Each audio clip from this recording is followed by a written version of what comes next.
Book him, Dano.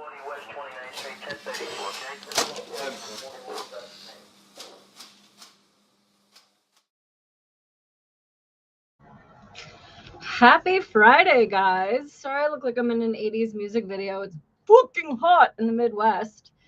And so I have a fan on me. So I have my own fan tonight, which is one more than I usually have. Hi, friends in the chat. Very excited to see you guys. I'm wondering how you guys are holding up with all this crazy weather. We had a tornado warning tonight, so I had to grab the bunny and go down to the basement. She hates me more than she usually does. And then I took a shower. My hair is still wet, and I'm still using the same ugly brush that you guys yelled at me about, but the hair has to dry, so get over it. Okay, there's a lot to talk about tonight, and it's just me. It's just me. I'm melting. Yeah, Rod, it was supposed to be 95 today.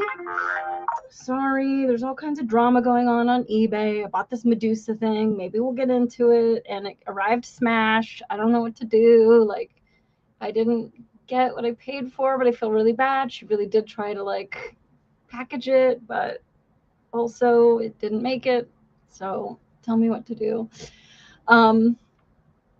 But then we got tornado warning and 75-mile-an-hour winds with golf ball size hail that was taking out cars. And I'm just going to turn my phone on silent. Otherwise, you guys are going to have to hear the entire town going to shit right now because there are all kinds of 911 calls right now.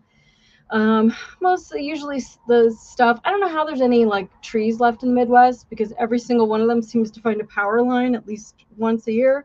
And so I don't know how there's any left at all. But we had one bad call tonight, and I don't have an update on that one. But if you guys pray, a little kid got hit by a falling tree, and he was in and out of consciousness. So I don't know anything more about that. What a horrible time for the family today. They were just at a little campground, and then the tornado sirens went off, and like, where do you go? Like, I got a basement. But at any rate, hopefully he is good. And the app I have for my 911 calls, I don't see the disposition. So he could have been doing cartwheels before they got there. I wouldn't know. So everybody just cross your fingers or pray to a dead chicken or whatever you do for this poor little kid. Okay, so tonight I think I have a fun one. The only problem is, of course, that, as you know, my tech skills blow. So patience, people. But we're going to go through my police academy experience and some of the crazy calls that I had as a police officer. If you guys don't know, I'm live here every Friday where I try to share my life's adventure to maybe help somebody out. And if it doesn't help you, then you can move on. And if it does, then I'm totally not monetized on YouTube, but a thumbs up will tell me I'm doing a good job. And a subscribe would mean to me that you want to see more of whatever I can bring you. We talk about all kinds of stuff, conspiracy theories and politics and, law enforcement stuff and news stories and just all kinds of shit. So if you like that, Fridays, 8 p.m. Eastern Standard Time is when I'm here. So, okay, most people spend their lives trying to avoid emergencies. And then there's idiots like me, first responders that spend their careers waiting for the next one. So we're going to talk a little bit about that tonight. Hi, Greg. But eventually the emergencies stop being something that we respond to, which is the way that our brain expects the world to work. So it really does kind of rewire your brain. So I'm going to talk about some calls, including one last Saturday after I talked to you guys Friday night, that has me rethinking some stuff in my life. So we'll get to that. And so where does it all begin? Now, I think I could probably pull these all up one at a time, and we could talk about them in some semblance of order. I've got some videos. What was kind of interesting is I found all my little, the cards that go in your phone. Hi, having a stroke. But I found some videos before LAPD went to body cams. I had actually bought my own because people are liars, you know, and you want to protect yourself. Hi, over on Pilled. There are a lot of emotes. Cheers to you too. So go and abuse all the stickers that I threw over on Pilled. There's bouncing boobs and all kinds of stuff. Over on Rumble, we got a couple of bouncing boobs. We got some fireworks. We got some good stuff over there for you guys to fully abuse. I love them all. And a Mexican pizza, of course, because that is my love language. And here's my treadmill because we are going to be talking about the police academy. I'm wearing my LAPD shirt today. Why don't I have a Grand Rapids police shirt? Because I would never wear that. We'll get into Grand Rapids too. And also, thank you, Rod. Rod is eating a Mexican pizza as Pac-Man. Yum, yum. I had half of one today. I drove a couple hours to go pick up a gargoyle. Friday afternoon stuff, you know. And I still hear trees coming down outside. What was funny was after the tornado sirens stopped, I wanted to go like survey my property, make sure that there wasn't like a tree going through my car and all that stuff, because you always want to call the insurance before your neighbors do.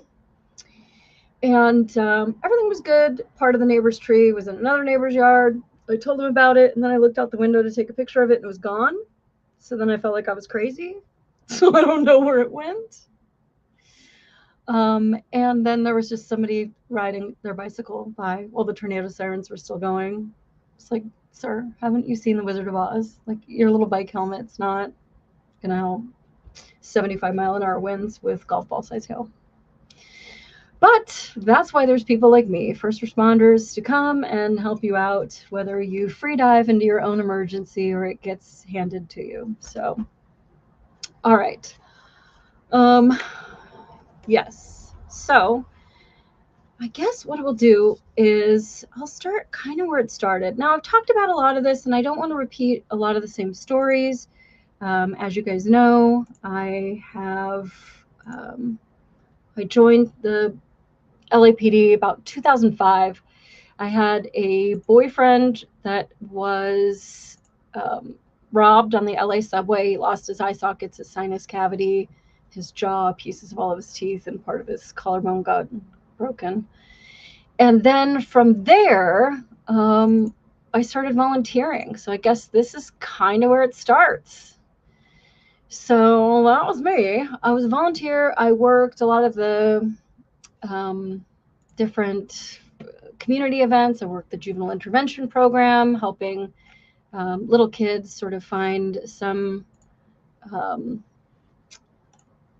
hi, Dada Tom on Pilled. Thank you for coming. I am in Lansing, Michigan. So just north enough to get fucked with snow and just south enough to get 95-degree weather today. So that was fun. And it's tornadoes today. So, well, it touched down in Mason, which is just south of me. Okay, so this is where I started. And so I started as a volunteer and I loved it. And I was just like, you know, I grew up, I was a punk rocker and a hellion, and I spent a lot of time in nightclubs. In fact, I found a funny picture today. Grandma might have to wear her glasses all night tonight. So let's see. I found an old picture from one of the old goth clubs. That's me and one of my Gay as the Hills friends. And so that was basically me, like every night, well, actually not Tuesdays, because there was no club open in Hollywood on Tuesday nights, but every other night, finding some outfit or another to wear out, to go dance with all my stupid friends. So it was a very odd transition for me to all of a sudden be with the police department. And, you know, I loved it. Like going to LAPD Rampart Station, because that's where I lived in Los Angeles, and just seeing people in handcuffs and going like, oh my God, that's like a bad guy. Like that guy's like going away for a long time. Oh my gosh, you know, like having no idea that people just get let out all the time. Like later in my career, when I was an interrogator, like sitting down with people that had been convicted and already released from prison for murder, and they're like 30, and I'm like, how is this possible? But it's possible. But at that time, I just thought, oh shit, like the huge consequences, that guy's going to jail. Like, I didn't know anybody that ever went to jail. Like, it's so crazy. And there's handcuffs. And that guy that I'm talking to that's a police officer, there's just like a gun right there on his belt. Like, he could just like pull it out and shoot me right now, and it's just like very surreal to me. I really loved helping people though, and I think a lot of that was sort of like my punk rock attitude.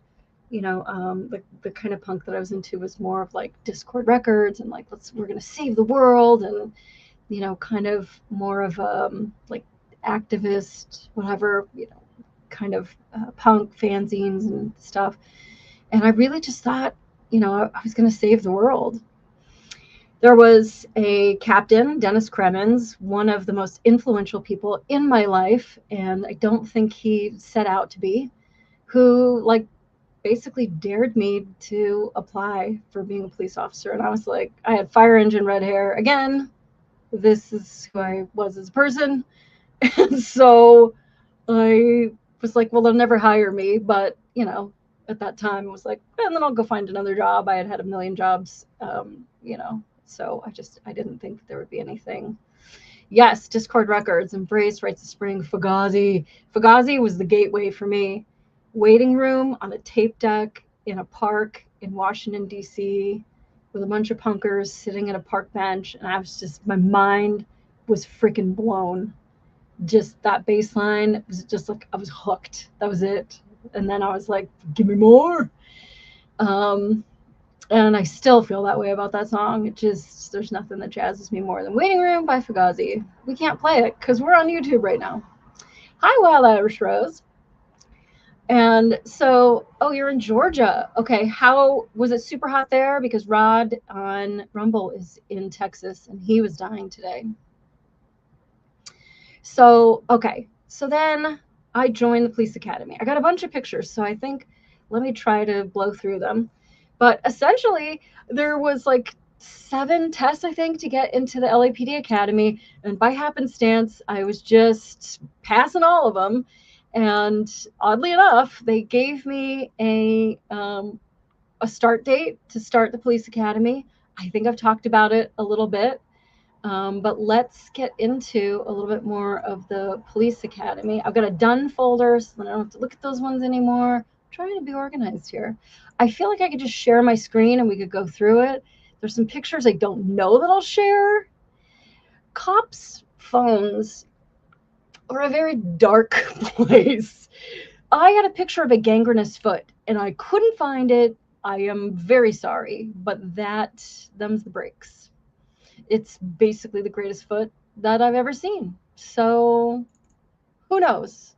Couldn't find it. If I find it another time, I will let you know. Okay, so let's see. So the first day of the police academy, you have like a whole thing where you're trying to get in line. I don't really know how it worked because they just, going through these pictures was really emotional this week, I gotta say.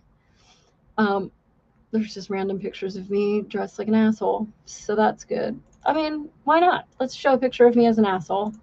Might as well. You can guess which one I am. Obviously the asshole. What I mean to say is that it wasn't like I grew up 94 today, Jesus. It wasn't that I grew up being like super, I love the police. I just, I wanted a little bit of purpose in my life, and like going out and dressing up like an asshole and hanging out with friends, like kind of wasn't it. So, all right, let me find some pictures here. So the first day of the police academy, like you have to wear a suit. Girls have to wear their hair back. You have to wear a suit with a shirt. Women had to wear a blouse. Oh, I think this is it. This is a picture of me, like scared as hell in my bathroom, looking like a total lesbian with my blouse. Now, this shirt made me do fucking push-ups. So I hate that shirt, but okay. I was a costumer for a time. A blouse is a woman's shirt that does not have a top button. So a dress shirt has a top button. You wear it with a tie. Men. You do not button your top button unless you have a tie on. If you don't have a tie on, you can leave that top button unbuttoned. You can leave 7 buttons unbuttoned and let me see your belly button. I don't care. But a blouse is a very specific shirt with no top button. It was very hard to find. I found a lot of dress shirts. I ended up going to Sears and finding these shirts. So I bought like 5 of them. And I was like, woohoo, because the directions were very specific. And if I could find a picture of it from the CAPS program, let me see if I can. Oh yeah, here we go. Another miserable picture of me. So this is me going to the police program before there was the academy. So I could get used to running. Here I am leaving my shithole apartment, going to run. Running sucks, and life is terrible. I wonder what kind of phone that is. What kind of phone? This phone? I think it was a Palm Trio. I think that was a Palm Trio. I mean, this is like 2008. I bought all my teaching dress shirts at Sears and JCPenney. Yeah, totally. They have all the like standards. But so you would go and you would run, and life sucked. And here is a picture. This is just a stupid picture, but before I had joined the police academy, this was my senior lead officer, Alex Batista. And I walked down to some shitty donut store to hang out with him. And he's just standing there eating a donut with a gun. And I just thought it was the weirdest thing. This was like before I joined the academy. And when I got dared to join the police academy, I told him about it. And at that time, there was a $500 reward to get somebody through the police academy. And he said, you're going through the police academy. I'm like, they're never going to hire me. He's like, I don't care. I need the $500. Just go through the academy for me. And then he kept calling me saying, like, where's my $500? But I fucking love him. He changed my life. His greed changed my life. So very glad for Alex Batista. Now, let's see here. What I need to do is create a folder in here and call it done. So then why am I finding all these like asshole pictures of me? Why did I put all these asshole pictures of me in this folder here? Might as well put it out. I mean, this was this was my life. Look at it. I'm still wearing candy necklaces. I think I have one here somewhere. But yeah, I was going out with a bunch of Hellion friends, and I think that was like a trip to San Francisco for whatever reason. And hi, the Dizzo over on Pilled. He could see your potential. I'm not sure he could see my potential, Greg. I think he saw $500 is basically what I think that he saw. And who knows? But okay, so when you get to police academy, they really sort of like strip you down from your humanity. And I think there's a picture of us on the black line. I really thought there was. And it's your first day. They want you in 4 lines. They call them squads. And you're in height order. So the person in front of you and to the left of you can't be taller than you. And that's it. It doesn't matter, guy, girl, what, you know, whatever you are, what box you check, height order, fucking make it happen. And then, so we all got in formation, but I don't know. I thought I had a good picture of us standing in formation, but maybe I didn't save it. Here's a picture of us running. This is later in the police academy, because nothing's more fun than running in a sweatshirt. And so Cho is the back of the head that I got to look at the most, because as we ran, that was the head I got to look at, because she was a little bit taller than me. And I spent a lot of time looking at the back of her head. Oh, we'll get into Cho. I got some Cho stories. And I had so much fun looking at these fucking pictures this week, I gotta say. So when you were in the academy, it's all about kind of like stripping away your identity first. And maybe one of the good pictures to start, why do I have all these asshole pictures in here, is the classroom.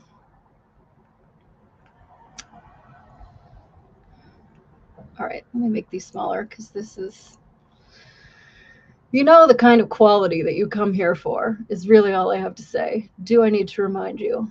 about the kind of quality that you come here for. So, you just saw that picture. This is all running. There has to be a classroom here somewhere. We're all in white shirts. I saw it. Oh, here's a picture of us in formation. And here's the weird thing. Nothing like a good Cho story. Bro, I got some Cho stories. Cho knows. So this is, and I don't know if I can even make this bigger, probably not, but I'm in the mix here somewhere. I was the second squad from what is now the front right there. And we had squad leaders. My squad leader hated me. You know, that's the story of my life. Because I was asthmatic, I ran a 5K with a brace on because I had twisted my ankle so bad I couldn't even walk up my stairs when I got home to my ghetto apartment. And you know what? How much that they let you slide when that kind of shit happens? Not fucking at all. So we have suits just the first day, and then we are assigned these uniforms, and we call them Smurfs. Oh wait, so then I guess this picture would have to be before. This would have to be one of the first days. Now, going through this, I don't know who had the camera in the academy. All I can say is that I must have been friends with them because there were a lot of pictures of me. And typically, I'm not that popular. So here's a picture of us. This for sure. Thank you, Greg, for the tongue twister. So this has to be, and Cho wearing a pink shirt, already standing out. That is the last thing that you want to do in the police academy, let me tell you. It is all about stay in your lane, do not look around. So this had to be our first day or two of the academy because then we got these Smurfs assigned to us, and this is the uniform standard. With your belt, and as the academy goes, they add this to your bat belt and add that to your bat belt, and you just start getting used to having all this weight on your belt and on and where everything is. Where's Walcho? You are cracking me up. Walcho in that one, I believe, is on the left-hand side, but let me see. Yes, she is on the left-hand side there, the black bun. And I am not there, but we will see many pictures of me. And I also have some taser videos. I feel like you might like that. We'll see. Okay, so there's different portions of the academy. The academy that we started at was the traditional academy in Elysian Park. I think I've got pictures of that. And let me just dump some of this crap. And that is over by Dodger Stadium. If you're not familiar with LA, it's sort of a sleepy area of Los Angeles, sort of above LA. And part of the problem of it is when you would go on runs, there's a lot of fucking hills there, and boy, did it suck. So I think I've got a picture from Elysian Park Academy looking down on the city. And if I can find it, we'll see.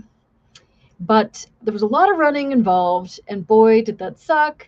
We did a lot of hill running. There's some miserable pictures of me. So here we are running the streets. And you got to run in formation. I think I've got a video of that as well, or I did see one. And let me see if I can see if there's a video file. No, I didn't save any of the video files. Does that mean I don't have any of the taser videos? Ugh, foiled again. Let me plug this thing in. The taser videos are like the best. Let me see.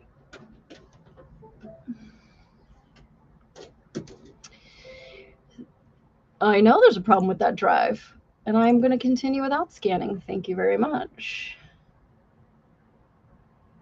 Did you have to sing while running? Yes, we did. And it wasn't like that, I don't know, but I've been told, but it was like that. Now, what I could say is that, oh, there are videos on here.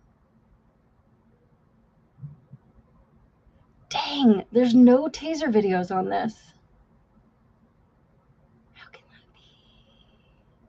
I don't know what I've been told. Staring at Cho is getting old. Jesus, you were just born for that. Gosh, I'm really bummed right now because I had everybody's taser video. I'm serious. I painstakingly went through that shit. Well, I think I've got enough to dazzle. I do have a picture of me as a prostitute. We'll get to that. Okay, well, I'm not happy with that. So that's a super bummer. I will leave that plugged in though. Okay, so Academy. So there was a lot of fucking running. Here's some more fucking running. Am I in that? Listen, look at Pedroza, looking all happy. Fuck that guy. You know, these kids were like in their 20s. I was 34 going into the police academy. And I was never a cheetah. I was always a pack mule. And so I do have a miserable picture of me somewhere.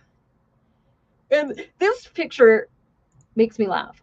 Two things. One, I'm super happy about it because I'm not last. Thank you, Brianne Flats, for being slower than me. But boy, do I look fucking miserable. And as you can see, one of my ankles is black because that is after I sprained my ankle. And we went on a 5K with an ankle that I couldn't even walk upstairs with. And I had to run 5K. That was fun. Thank you, LAPD. But what's funny about this picture is, well, one, just looking at how miserable I was.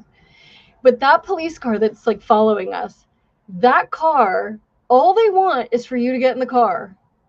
And they're just like, just get in the car. I'm not getting in the fucking car. Like, just get in the car. Like, I'm not getting in the car. Like, for as much as I sucked, I never, ever got in that car. And what the hell is going on outside? I don't even know if that was a transformer that blew. I still have electricity. It is possible, with all the radio calls that I'm missing for work right now, that we may be going dark, but hopefully not. I don't have to run fast. I just have to run faster than you. You just have to run faster than Flats. That's it. And she actually she wasn't a police officer for very long. She got her clock clean. She worked Pacific Division. She got hit in the face by a hobo, wiped the nose off her face, as I'm told. And then she had like headaches for life and left the department and got paid a lot of money for the rest of her life for getting punched in the face once. Where was that line? I would have signed up for that. So at any rate, okay, enough of miserable Molly. Why are we even still looking at this picture? This one's terrible. Okay, a lot of stupid. Gosh, I had really good running stupid videos, and I did have the cadence too. Gosh, I love these guys. So there was like, I think we started with like 88 people in our class, and there they are looking a little beat, a little worn down. Oh my gosh, I just love all these guys. We're gonna get into some of them specifically and where they all kind of went. And hopefully, let's see, did I put this one up? And I think that is me. That's me at the end. How pathetic. Because although I was behind Cho, there were people behind me because I was not the shortest in my class. But as you run and you fall out, which means you go to the end of the line, I am at the end. And this is funny because this is a picture of my class leader, Rubio, looking back at me. And here's what sucks so bad. When you suck at running, like you take a while to catch up to the class. Now they're yelling at you, like, catch up to the class. Like, if I could catch up to the class, that means I could run faster than the class is running. And I think we already just determined that I can't even run as fast as the class is running. But at any rate, so then they all get a nice little break until Molly and her sprained ankle like shows up, and then the whole class moves out. So I get 0 break and they all got a break. So now they're like ready to go again. They're like, woohoo, we're running. Like, I don't know, but and I'm like still, right? It was kind of miserable. But I think I share this just because, one, it was just such a wild time. It's just so surreal. Like, I was never in the military, so it's not like I know anything about any of this stuff. But I'm also one of those people that you can like beat me down and I will just take it and like keep going because I just don't care. So, oh, I did want to show this picture while I'm talking about the cop car that's chasing you. Look how serious they look. That was the same run, and they both look like fucking Molly. Fucking Molly. It's always something. I did go into anaphylactic shock and get transported one day. So, you know, I'd love to say that I was just like sandbagging it, but I wasn't. So, okay. Enough fucking running. Oh, actually. So, these are the guys that loved running. Running with a bad ankle showed toughness and grit. Listen, I got nothing but grit.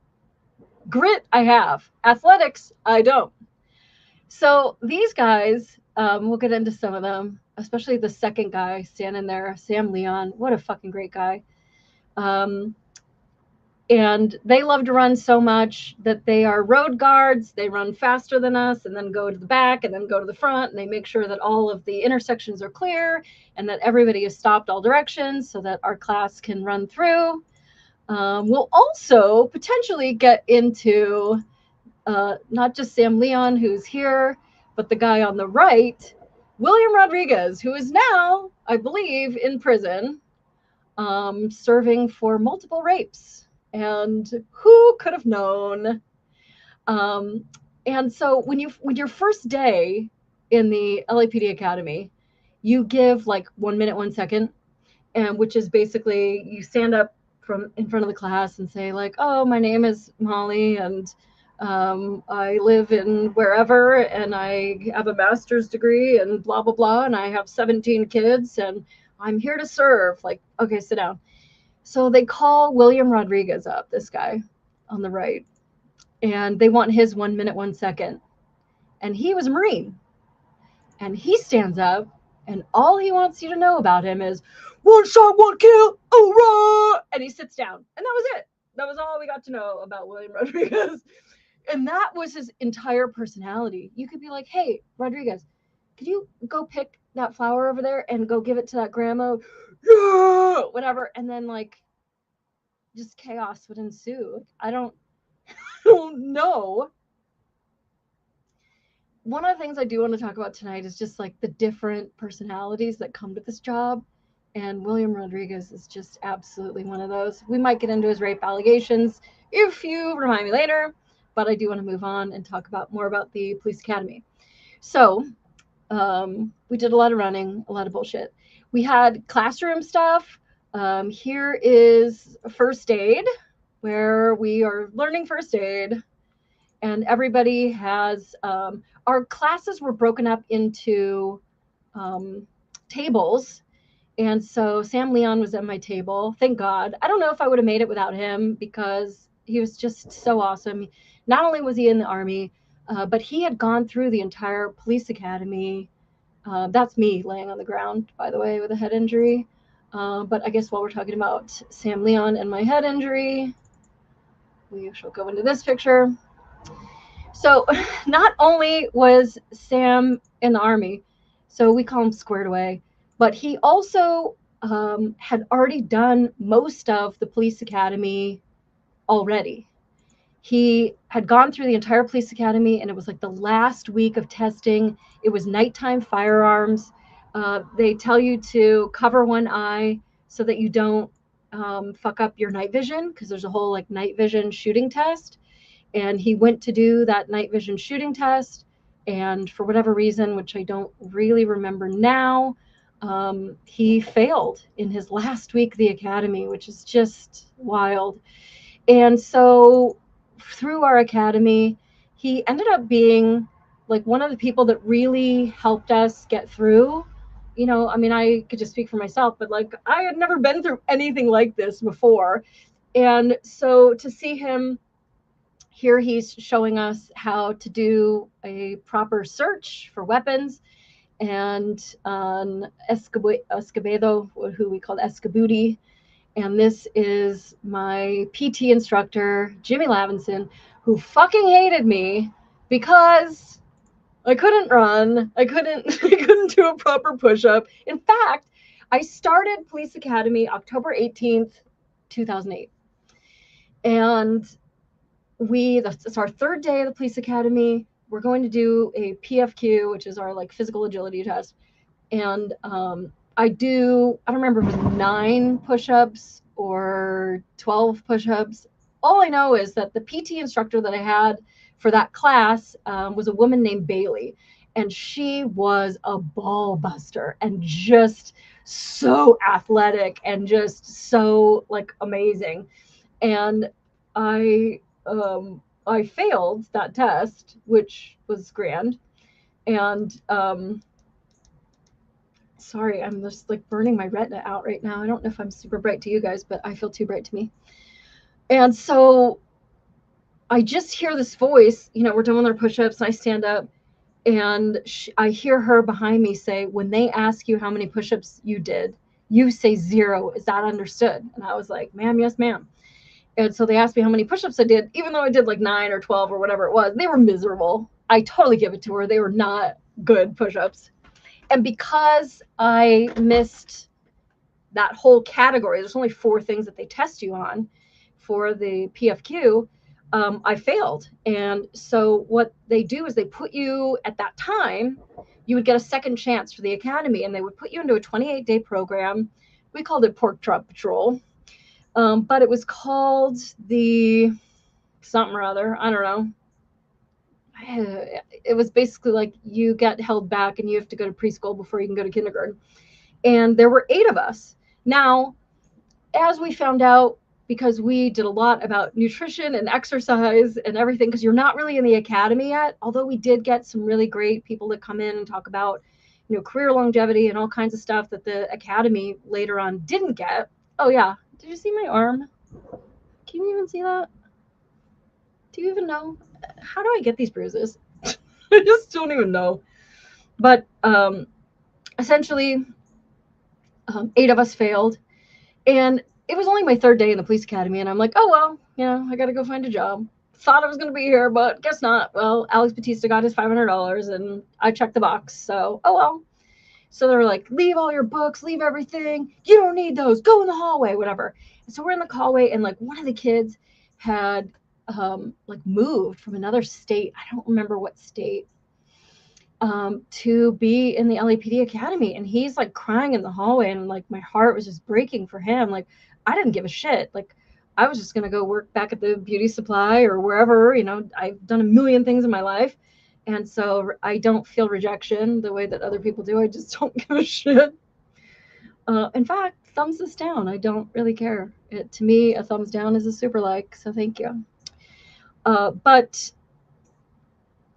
for some people, this was really heartbreaking to them. They put everything on the line. They really wanted to be a police officer, and it was really heartbreaking for them.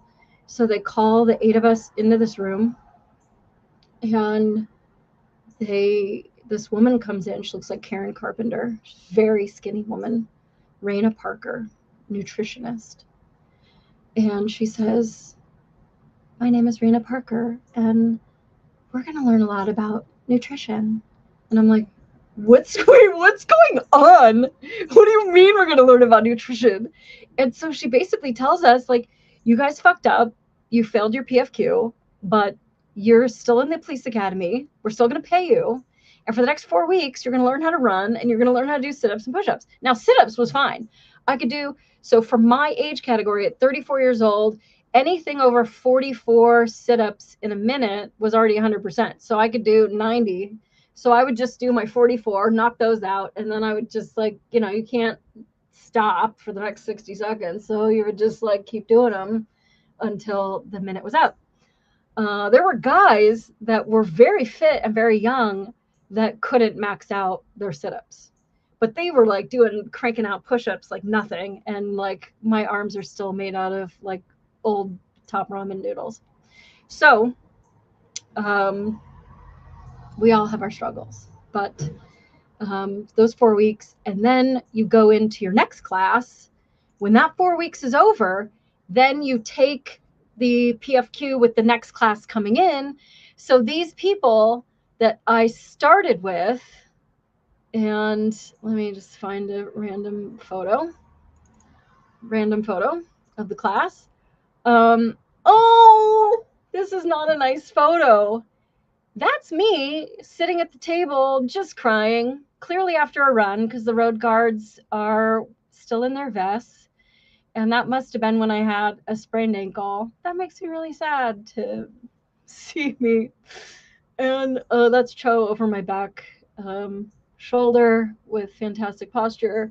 And this picture is totally blurry, but I know my face, and I'm definitely crying there. And nobody seems to care because that's basically the police academy, guys. Like, suck it up. Like, yeah, it hurts. It hurts, and you have to run anyway. And I think it was really just like, it was good for me as a person, but also I think it changes something in you. That instead of looking at the emotions of shit, you just start to look at what needs to be done. Oh, I got a cookie over on Pilled. Hi, thank you for the cookie. That's so exciting. I missed it. So hopefully you're still here with me. Hi, friend. Thank you for the cookie. And if you remind me right before we end, I have to release the cookies, whatever. I'm still learning about these things. And so, yeah, that's like a miserable moment of my life.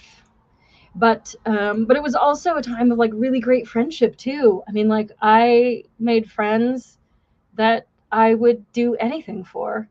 God, why are there so many pictures running? Just because I'm miserable? There's me in the background. There's cookies on Pilled. Yes, there's cookies on Pilled. And I'm not sure exactly how it works, but it's like a tip jar and it's very exciting. So, okay, so there's another fucking running picture.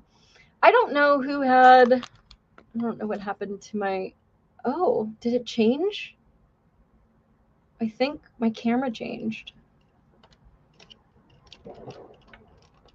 This is the crack technology that you come here for. What can I say? At least I have the second shitty one, because you know what's better than one $12 camera? Two $12 cameras. So that's good. Let's see. Okay, that's not in the academy, so we're gonna get rid of that. And there was just a lot of fun stuff too. I found this picture. That's my handwriting, but I don't remember this joke except that Lavinson, who taught us first aid, and he was our PT instructor, and he hated me for not being able to run.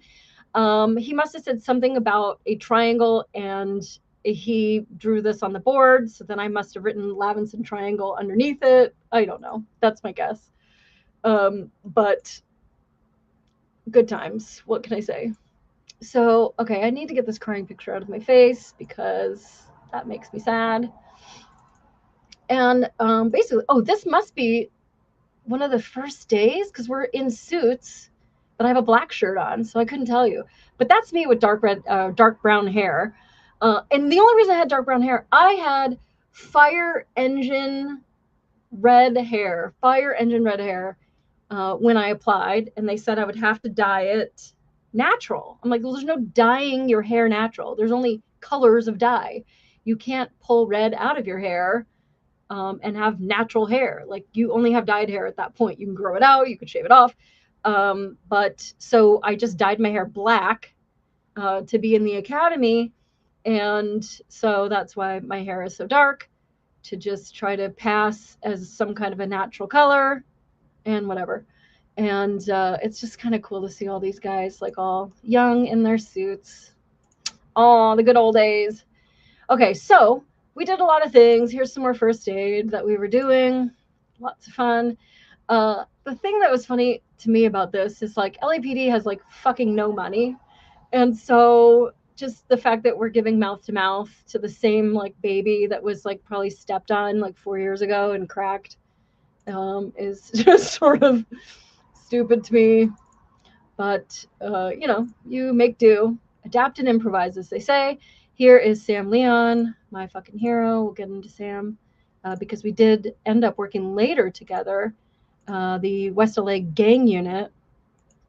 And he was my partner there, and I fucking love that guy. Built a lot of camaraderie through the academy. Let's just say I'm not in this pile. Not that you thought I was. And we just would make fun of each other a lot, and there was just a lot of hijinks and fun, and I kind of just like missed that part of it. I took this photo, and I don't know how I got out of class to take photos of them, but I do remember taking this photo, and I just thought it was a cool photo. And what I really thought was these guys are going to love seeing this photo later in life. Um, and I don't know how I got out of class to take that photo, but I do remember taking it. I think I also took this photo of Zazu, Juan Zarazua. Now, I failed one test in the academy after that initial PFQ, and it had to do with that William Rodriguez guy. And it was a wrestling test, and they want you to show a splay and getting somebody in the guard and getting out of somebody else's guard and shrimping and doing all these stuff. And there's like these like 6 maneuvers that you need to do, and it's like a physical fight. And one of your academy mates is made the suspect, and you have to, do whatever. And luck of the draw, I get William Rodriguez, Mr. One Shot, One Kill. And all I know is that he is supposed to come up and try to put his arms like around your waist, and you show a splay. That's the first maneuver. The fight is on. You do this, you do that, and then the fight is over. It's not really like a fight. You're showing these maneuvers, whatever. Not with William Rodriguez. It turned into, he comes in with some like MMA pile driver maneuver from hell, and the fight is fucking on. And all I know is I'm socking him in the dick. At some point I was seeing stars. He's beating my head into the mat. Like, it was a knockdown, drag out, just fight. And like, first of all, fuck that guy, because I'm testing for my job. I know you want to fight a girl, but like right now I'm just trying to show 6 moves so I can have a job, you dick. So anyway, the fight is over. I'm spent. Fighting takes a lot of fucking energy, and they let us fight for several minutes because basically I am fighting for my job and I need to show these 6 maneuvers. And they said that was a hell of a fight. They were really impressed with the fight, but they said, but you failed the test because you didn't show us the 6 maneuvers, which fine. Yeah, I agree. They said, okay, so you get to do remediation, and I'll show you my best friend from the academy because she failed like almost every single test we took. And so every weekend was spent with her doing remediation. So I was already very familiar with all the process, is that you get one more chance to test out and move on. Otherwise, you're fired. You have to sign like a form before you take that second test, just to like add even more pressure to you. And if you pass it, then you get to move on. And Utsi, I call everybody by their last name. She's not even Utsi anymore. She got married, but Utsi failed a lot of tests. So we spent a lot of time in remediation. So I wasn't super scared about that. And they said, you've got to pick somebody that you want to fight the next time. And I was like, obviously I want the fish that got away. Like, I want fucking William Rodriguez. And they were like, no, we already told him he's never allowed to be a suspect in any training for the rest of his career, which we didn't know at the time wouldn't be that long because he'd be going to prison. But go figure. So then they said I had to pick somebody else. So of course I just picked the hottest guy in the class. Like, I have to show up early and wrestle with somebody day after day. I'm going to pick Juan Zarazua. So sorry, Juan. Really sorry about that. But you got to do what you got to do. So anyway, we went to take the last test, and I turned to him and I was just like, I'm sorry. And I had to kick his ass, and he said his leg hurt for like a long time after that. And I'm sorry, but I needed to keep the job. So, okay. So then let me get out of this. And in that picture, Juan is getting, we all got like TB tested, and we got vaccinated and whatever. This is Ephraim Hunter, and I fucking love this guy so much. This kid is going to be my baby brother till the day I fucking die. I love this guy with everything. He was a gentle giant, and he was kind of a slow runner. And so his legs came up to my eyeballs. His butt came up to my eyeballs. And so he was kind of a slow runner because he's a huge guy, and that's a lot to get up a hill. And so I would just spend my time not staring at his ass, but like watching his legs as I'm running. and trying to run in sync with Hunter. And what helped me the most was that I used to picture that I had roller skates on and I had a rope around his waist and he was pulling me up the hill. And so Hunter got me through so many runs, and I fucking love that guy for many, many reasons. But that's one of the memories I have of Hunter in the academy. Then we had a lot of remediation. Okay, so here's my best friend Utsi and I, and we would go to each other's houses and do trainings. I got a bunch of pictures, so let me start loading. We would go to people's houses and do trainings on, here we are doing pistol manipulations.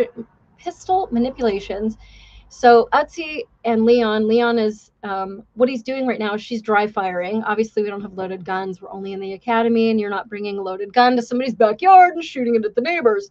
So we are doing dry firing, and all he's doing is watching her back sight to see if she, oh, the firefighters are talking about all the calls that came out. Sorry, guys.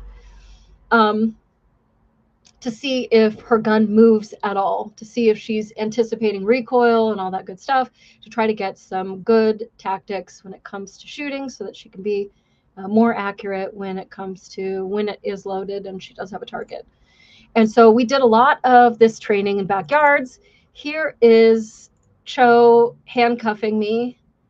We just had a lot of good times. I don't even know whose backyard this was, but we spent a lot of time on the weekends practicing with each other because, you know, you only have one chance sometimes to do some of these tests, and you want to get it right and not fail anything. So I'm just dumping some pictures here. I think there are some, why do I have so many club pictures in here? I don't understand. Here's Jeanette at my house. We were cleaning our guns because that's what you got to do. So Utsi came over, and actually I was dating a guy who, this is a dumb story, but he was like teaching us how to clean guns. So here we are. This is such a funny time. This is like my old shithole apartment in Koreatown with my guinea pig cage in the kitchen, and he's teaching us how to clean it with a Q-tip. Now, I met him at a sex club. He told me that he did street maintenance. I told him I did paperwork for the city. And as we started dating, it turned out that he was a probationary officer at Hollywood Division, and I was in the police academy, and we were both big fat liars. So, which was, oh, hey, Ben, welcome to the chat. You made it on your phone, you poor thing. So he's, what radio call is that, you ask? Power line down, snapped in half, nothing on fire. That's what's going on, because that's what's going on. So anyway, he was teaching us how to clean, and I think I have more pictures from that day because Cathcart was over. So Cathcart's busy. He's cleaning. We'll talk about Cathcart in a minute because I think I've got better pictures of him. But fucking love this guy.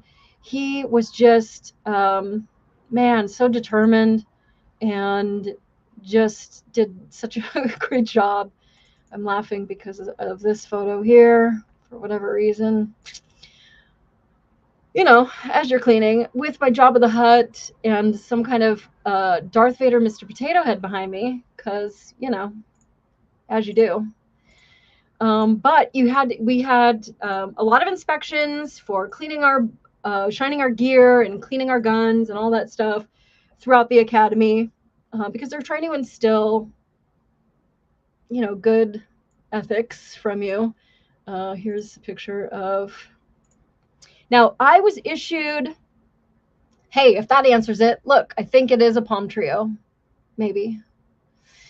I think I was issued a 40 caliber Glock, and they said in the academy that I could go to a 9mm, and the girls in my academy class did go to 9mm. I was like, I'm like doing fine. And I got a sharpshooter medal in the academy, and which means I'm almost an expert. I was 4 points away from being an expert on the shooting test. And, you know, I felt pretty good about my shooting test, whatever. And the instructor came up behind me, and I just hear this like whisper in my ear behind the test as he's counting all the rounds on my, all the points on my targets. And he said, if you went to a 9, you would have had an expert. And I'm like, that's cheating. And so I kept that 40 my whole career. I did buy a 9, I bought a 45. But when I went to the gang unit, I mean, I don't want to talk guns because it's boring, but I decided to go with a 9. A 45 is a slower round. You have less per magazine. I wanted to stay in the fight longer. I mean, these are just like weird thoughts that like punk rock Molly didn't really think about, I guess. Oh, you got a Big Hair Tsunami with the fucking subscriptions over on Pilled. Hi, Big Hair Tsunami. Dude, I miss you. Okay, so let's see what else I have to share with this. I want to blow through these, but I also don't. This is a funny picture of Lavinson. He always made this face, especially when he was like, you're a fucking idiot. And Contreras, I fucking love that guy. So the stupidest thing happened. we were doing our first, I don't know if I've told this story before, but we were doing our first burglary report, a 459, and we recovered a chisel at the scene. And we have to write a report at this date and time. I responded to this, blah, blah, blah, and I recovered a chisel. And so, like I said, we were working as a table, which always sucked because it was like everybody bring out a pen, and then I'd have 5 hands coming my way. Like, why am I the mom? Like, here's a pen, here's a piece of paper, sweetie. Like, bring your shit. Because if you didn't have a pen, like we would all have to run or do push-ups or something. So like I always had extra shit for everybody, for all things, because I don't want to have to do more than I already have to do. So Contreras, who's here on the right, he says to me, hey, how you spell shizzle?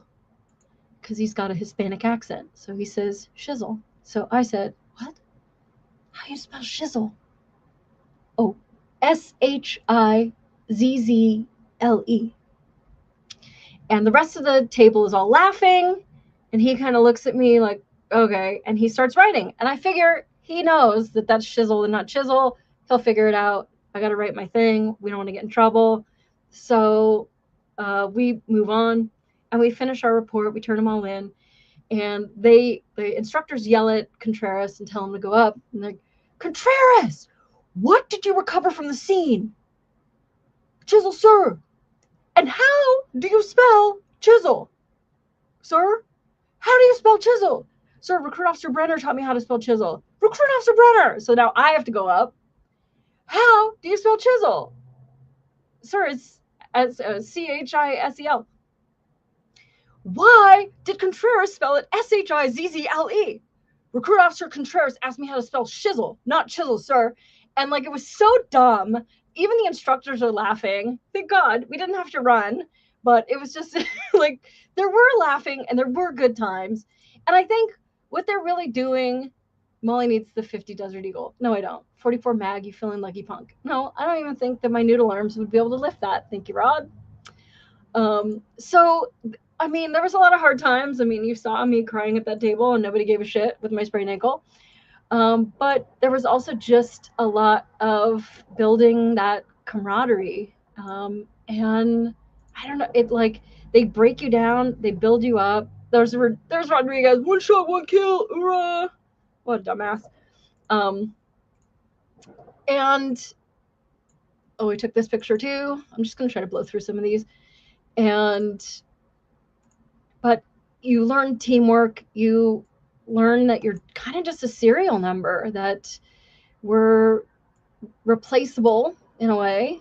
Okay, here's another, I think this might be the same one where we are doing shit. I want to start blowing through these because I have a lot more. Oh, I can't believe I don't have those taser videos. I put them onto,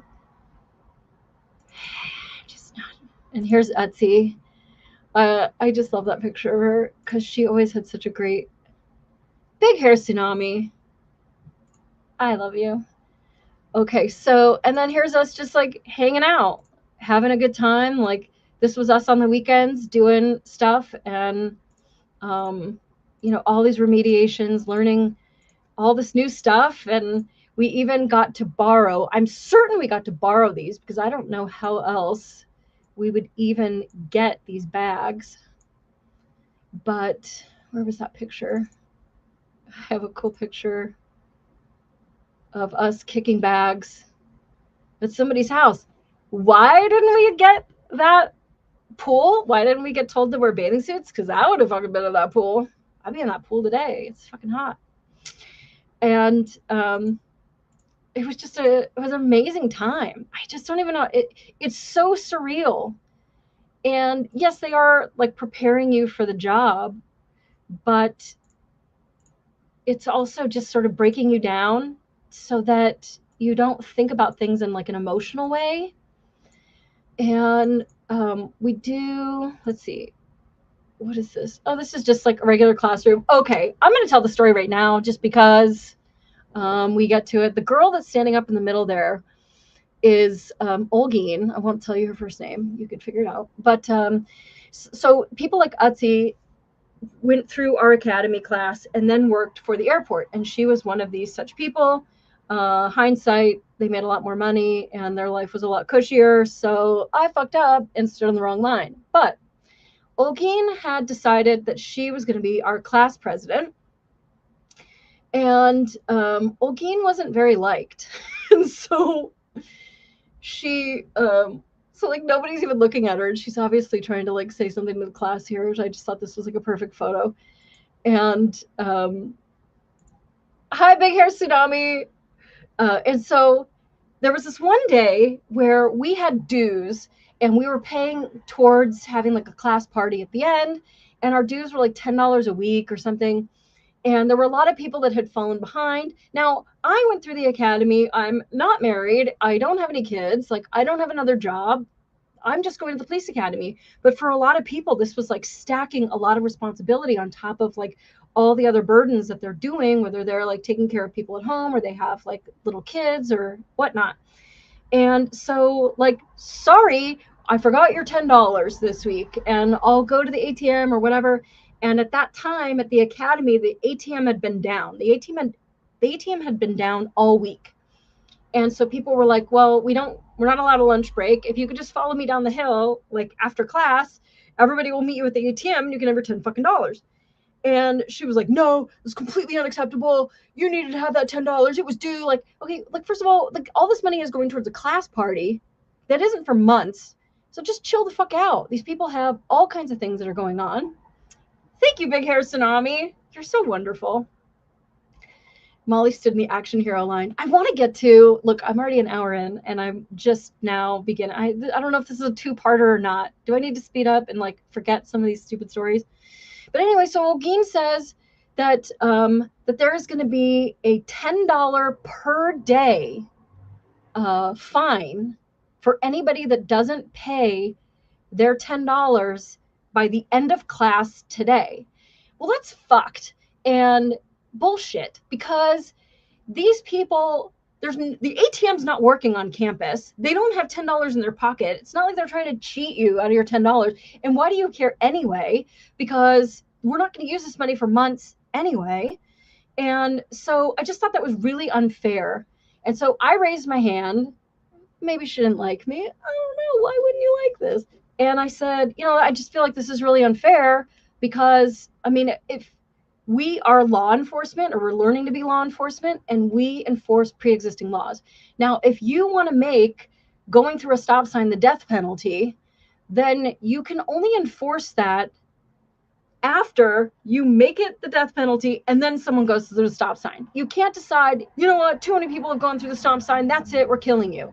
No, it's an infraction right now, and if you want to make it something else for the future, then you can. So if you want to make $1 million a day next time, then you can do that. But this is really unfair to the class. Like, these people don't have any ability to get the $10 to right the second. And she's like, no, absolutely not. Sit down. And the rest of the class was quiet. It was like the two bitches were like fighting each other. And so I was just like, that's fucking unacceptable. Like, fairness to me, I have such a huge problem with like fairness. Not a problem, but I have a hypersensitivity to people being unfairly treated, which is why I became a cop. So I raised my hand again. She is looking around, looking around. I know she fucking sees me, but she will not call on me. And so finally, somebody else, I think it was Wilson or somebody, raised his hand, and she immediately calls on him, and he's like, Brenner had a question. So then she has to call on me because nobody else in the class wanted to say shit. And I said, oh, I got something for my class, not for you. I brought my checkbook today, and I'd be glad to front everybody's money that doesn't have it today. Just, can you please pay me back, by the end of the week? And I cut her a check for like $80 or something, and everybody was cool. And fuck her, that's not leadership. And it's interesting. It's really interesting because like LAPD had almost 10,000 sworn, and you see a lot of different personality types that got drawn to the profession. And maybe that would be a good segue for these pictures that I have. Now, in this exercise, we are all going into, we're searching something. So we're all going into this building. We had like a fake little town at the academy, and we all have to perform the same search. And I'm just going to load these up so I can go through them like quickly. And I was just like looking at these pictures. God dang, I'm so pissed at myself that I don't have. And Cho is in here. Don't you worry, Cho is in here. And maybe we'll do Cho last and I'll tell a Cho story. Okay, so we all have to go in. This is Cathcart. I fucking love. I'm going to tell a Cathcart story right now because we're right on him. Cathcart, at this particular academy, it was Davis, and it was up in like Mission Hills area of the San Fernando Valley of Los Angeles. And there was like a whole thing. If you didn't have 3 people in your car to go to the academy, even though there's a huge parking lot there, if you didn't carpool, then you had to park up this hill and down this street, and you had to run with your war bag, which weighed 1 billion pounds, down to the academy class. So everybody needed to find somebody to carpool with. And Utsi and I carpooled, and bless her, because I could not bring a war bag, which is a giant like suitcase with all my cop shit in it, home to the ghetto, or the gangsters that live next door to me, 18th Street, would know that I was a cop, and then I would be targeted for crime. So my war bag lived in her car, thank God, and in her trunk, and then she would pick me up, and then we'd go pick up Cathcart. Cathcart lived really close to the academy, but he didn't, because Cathcart had somebody in his family that was a prohibited possessor, that was not allowed to be around firearms. And so Cathcart could not be in his house while this person was in his house. And I'm not trying to talk about his home situation, but just the grit and integrity that he had, that's going to tear me up, that he would sleep in his car because he couldn't ask his family member to leave. And then his family member would generously leave the house for like 20 minutes a morning so he could go in and take a shower before the academy. And we would pick him up. He'd be sitting in his car waiting for us. And we would pick him up and take him to school. And like, that's just the kind of person that Cathcart is. Fucking good guy. And anyway, he ended up in his career, he made a motor officer. So he was on a motorcycle giving tickets, making a lot of money. And he just fucking loved it. He loved the freedom. He loved talking to people. And he was doing really well, and he just had such a great attitude about life. And I couldn't be prouder of him because he's just a really fucking good guy. All right, then the next guy coming up, Wilson. Wilson was kind of a bro. Wilson didn't like me very much. Wilson was just kind of a bro, but just another different personality type. Fucking Fillinger. I fucking love Fillinger. Fillinger was short. Fillinger was stocky. We had empty magazines, before we were allowed to carry like loaded guns around. And Fillinger had 2 Snickers bars in his fucking magazine holders on his belt. And, oh no, I'm not wearing a snake. I'm not wearing a snake. It's one of these like jelly things that keeps you cool. because it's fucking hot. I don't know if you could tell, but I have a fan on me like I'm in an 80s music video. Because it's fucking hot. Did I mention that it's fucking hot? Anyway, Fillinger was just the butt of like so many jokes, and love that guy. Here's Etsy, and she brought a certain amount of intensity to the game. I don't know if there's a picture of us later, but I feel like there is. And when Etsy would yell, "Stop, police, put your hands up," you know, and all that stuff that we were learning. "Stop, police, put your hands up." And the instructor yelled at her one time. He was like, "Where's the cat? Who stepped on the cat?" It was just Etsy. "Stop, police, put your hands up." And so he was trying to teach her to have more of like a command presence, to not sound so completely unhinged. But I also think that does work. Listen, I had a good career. I have had to get people's minds right a few times, and I've had to point my gun at some people's faces to get their mind right. And I could tell you, I think there could be a tactical reason to sound like you are at a precipice and you're about to blow somebody's face off. I think that could work for her. But the rest of us learned how to, you know, "Stop, police, put your hands up," and all that stuff. And in Spanish too, because, you know. And okay, and here's Hunter, my baby bro. So chill. Love that fucking guy. And I think this is Torres. It's hard to tell. And here's me. Obviously, I have a bun in my hair and not a tumor. And here's Cho. Listen, this picture, this is Cho. What can I say? Molly has her own channel stickers, all age appropriate for 80-year-old men. Big Hair Tsunami, everybody loves bouncing boobs, and don't pretend that they don't. Everybody has good time with bouncing boobs. Cho was so fucking awesome. Cho lived near me. Okay, Cho lived near me. And Cho called me one night and she said that because I couldn't do push-ups, we could no longer carpool. And I was like, wait, what do you mean? You're fucking yourself. If we don't carpool, you got to run with your war bag down the whole fucking street, over the river and through the woods, just like anybody else. Like, what do you mean? We're not parking in order of push-ups. Like, why are you fucking? No, because whatever. So there was one day you turn to the person next to you. I count her push-ups. She counts mine or his or whatever. However you turn, it's not personal. And I don't remember how many push-ups I did that day. I think it was 9. And maybe the academy at the beginning was 12, and maybe now I've like gone down to 9, so I'm doing better. And they said, you know, you've got to count off that person's push-ups, and then they go down the line and they say, how many did your person's push-ups do and how many did Cho do? And Cho did 1 million because she was in the army and she was rad. And they said, how many push-ups did Brenner do?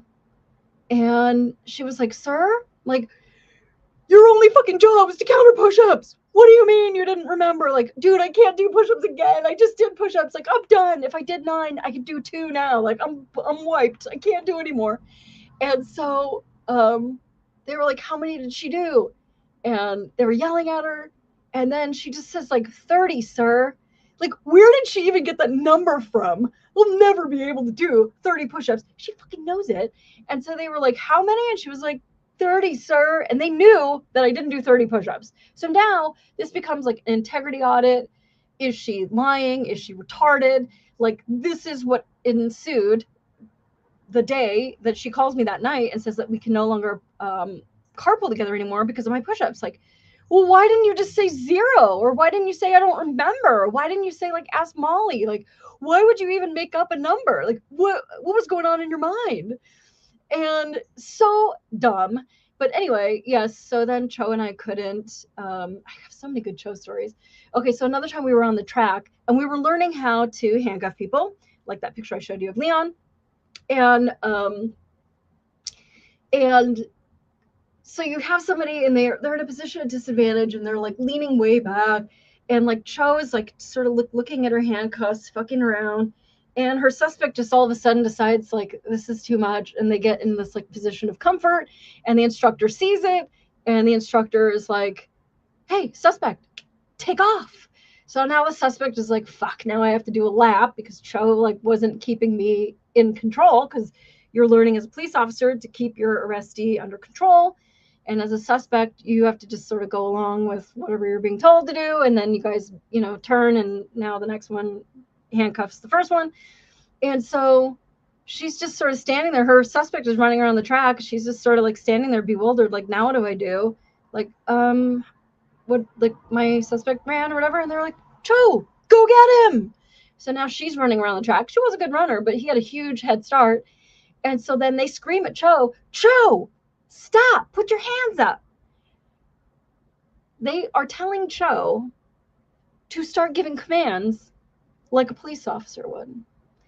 Cho stops in the track and puts her hands up. Cho, you are the police officer. Tell your suspect to stop and put his hands up. Cho. But at any rate, and then there was this one time where she got in a car accident right before my very eyes and took out the gate, and then told me that she didn't. So that was fun. But at any rate, so, this sucks. Okay, so these are our instructors, and they're showing us how to, like, clear a house and basically how to, like, squeeze each other's leg to go in. From the front of the stack, you've got Ginter, Jimenez, and then Conce Donegan, and then, oh my gosh, I can't think of his name. He always did this, like, suspect over there. But Conce Donegan and I became friends after the academy. And she was one of the people that took the emergency exit from her own life. And I mean, God, she was so badass. She was so fucking badass. Everybody wanted to be her. All the guys wanted to be with her. All the girls wanted to be her. She was just so rad. And it's just, like, really fucking heartbreaking. And I talked about it a little bit of some of the shit that was going on in her life, but essentially, look at these guys. And so, oh, is this me going through gas house? I got yelled at this day. So, yeah, that's me getting my gas mask together. And we had to go in the gas house. We got tased. We got pepper sprayed. We got pepper sprayed, and we went through the gas house the same day. I guess because you go through one decon process instead of 2 days of decon. And I think we went through the gas house first. Anyway, I just remember that they lined us all up. And I had asthma, like I said, and I had an inhaler. They wanted me to keep it in my sock. And I was like, well, that's not going to work for me. Because when I need it, I just want to get it. And I don't want to have to stop and go get my medication and do it, and then have to run even faster than I already fucking couldn't to catch up to everybody. Let me just keep it in my bra. And they were like, no, you're not keeping it in your fucking bra because you're not allowed to have pockets. And let me just keep it in my bra. That's nature's pocket. And they didn't want it because they said, if you need your medication, hi, Pammy. Do you still have that sweatshirt? I do. I still do have that sweatshirt. Somewhere. And because it's sort of a badge of honor. Like, there's a lot of, like, blood, sweat, and tears that was involved in that. And at any rate, we're going through the gas house, and you're not going to be able to breathe. You're going to be snotting yourself and throwing up and all the fun things that happens when you get gassed. And they just do this to you. I'm like, when are we all going to get lined up and shot? Like, I don't understand, like, why this is all happening to us. And so we're going to the gas house, and I had already been transported in anaphylactic shock one day. That wasn't my fault, though. A bug flew in my mouth. It's a whole thing. I've talked about it. And you can't spit on the track, so I had to swallow the bug. I don't know what kind of bug it was, but apparently my throat didn't like it. And my voice started to change, and my tongue was so fat my teeth wouldn't close. They called an ambulance for me. It was a whole thing. And so they were like, Brenner, like, yelling at me about going into the gas house. Like, don't fuck this up. And I'm like, I'll be fine. I'm used to not being able to breathe. I worry about the rest of you that aren't used to it because you guys are going to panic. And I'm just used to not like losing my peripheral vision and all the shit that happens when you can't breathe. And I did fine in the gas house, came out snotting, tearing, all that good stuff. Fantastic. Because you go in the gas house and it's not enough that you're in the gas house. They rip your mask off. You have to fight somebody, get your find your mask, get it, clear it, go on air, whatever. You have to clear the mask, and then you have a filter, but the damage is done. And then once you've cleared it and everybody has fought, I mean, you're all just sitting in the gas house while each one of you fights down the line, clear it, and you just wait. And then if you guys all don't give a thumbs up, then nobody's leaving. So then you give your thumbs up, and that group of 5 or whatever gets to leave, and then you all go get pepper sprayed, and the hilarity ensues, and you have to shoot. You have a shooting test, and if you don't pass the shooting test, you got to get pepper sprayed again. So you better open your eye. I know it hurts, but you better open your eye. You better see something. And so, yeah, so that was probably like getting ready for a gas house day. And then after pepper spray and the gas house, they send you on a nice long run to get all the particles off of you and open up all those pores, make everything feel real good. And then you just go, and I remember just banging on the tile wall of the shower, just like in so much pain, and just taking baby shampoo and just like shoving it in my eyeballs, just like fuck my life. And I think like whatever was in my bag that day, I pepper sprayed myself a couple of times after that because whatever was in my toiletry bag apparently didn't get cleaned. So that's fun. Let's see. Okay, I've got some other Smurf pictures. Just blow through. This is Fillinger, the guy with the Snickers, and this is Reese. And she was funny because we had this one day where we were learning how to search each other for weapons. And so they called all the suspects around the corner, and they had this whole giant box of whatever kind of gun, knives, whatever you wanted. And they were like, all right, suspects, you can take whatever you want and put it wherever you want, or nothing. You don't have to put anything. And then you have an officer assigned to you. I had Reese assigned to me, and she had to, do a search, check my waistband and all that stuff, and go in my armpits and everything. And they check everywhere. Now the boys are wearing cups, I guess, but women search women on the department and men search men on the department. Unless it's exigent circumstances, that's the way the LAPD does it. I believe they still do it that way. Grand Rapids wasn't that way. Grand Rapids wants you touching testicles. And boy, did my training officer love me touching his testicles, because I had to search him every day. That was fun. For a pea-sized baggie of powder. Anyway, I talked a lot about Grand Rapids in another episode, so we're not going to get into that PTSD. But I picked this giant, like, psycho knife, and I put it through my bra, like between my boobs, and I'm like, she's totally going to find it. It's fucking huge. Let's just make it easy for her. I don't need her spending all day touching my body. I'll just do this giant knife, like straight up and down. And she searches me, and she's like, nope, she doesn't have anything. Like, are you sure? Are you sure? You sure you don't want to check again? Because obviously, like, she's going to fail the exercise if she doesn't find this fucking knife. So she searches again. She's like, nope. So then they go through, hey, what did you get? Oh, I got this off of my suspect. I got this. Okay, did anybody suspect not have anything? Reese raises her hand. Molly didn't have anything. Okay.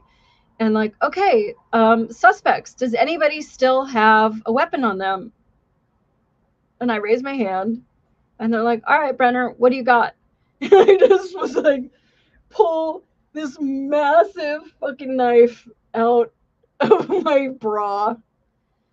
And I want to say that it was funny, but it was also like a real eye-opening fucked up moment for Reese, which I felt really bad about because, dude, you fucked up. And you really need to get in there and search places, and you have to get used to feeling people up. It's part of the job. And the last thing you want is for somebody in custody to have possession of something that's going to hurt you or your partner or somebody else in the jail system.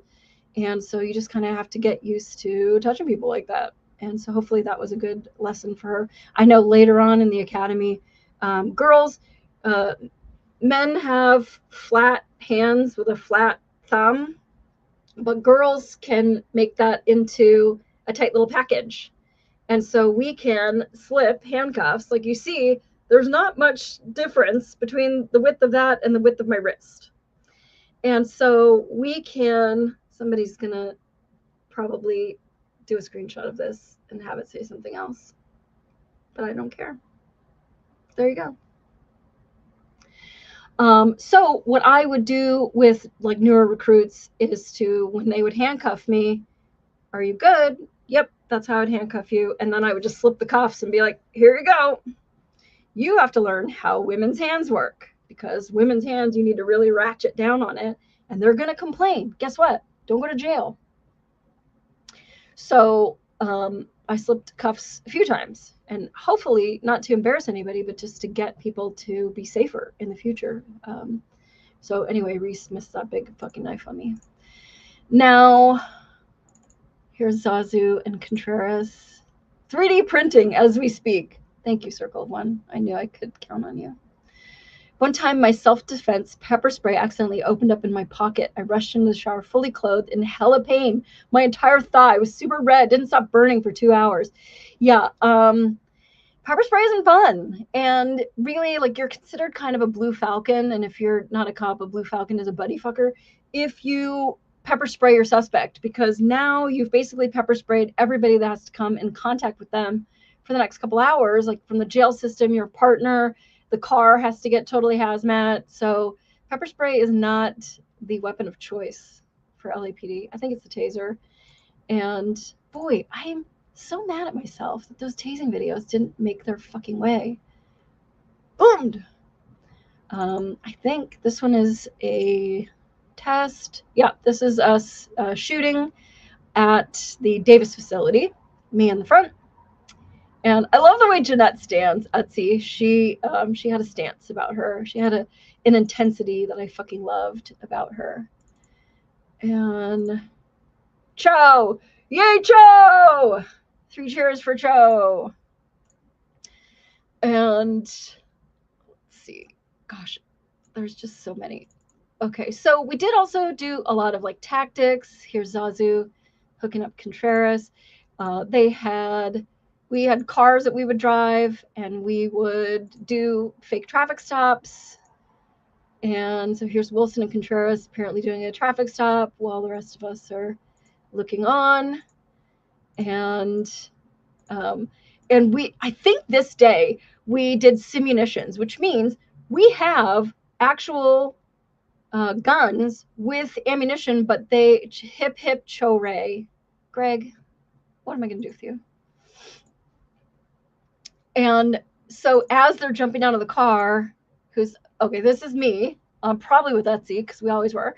And so you don't have any idea. The person in the car that we are pulling over could just get out and start shooting at us, or they could just have their hands at 10 and 2, or they could be super shifty and like making you all pissed off.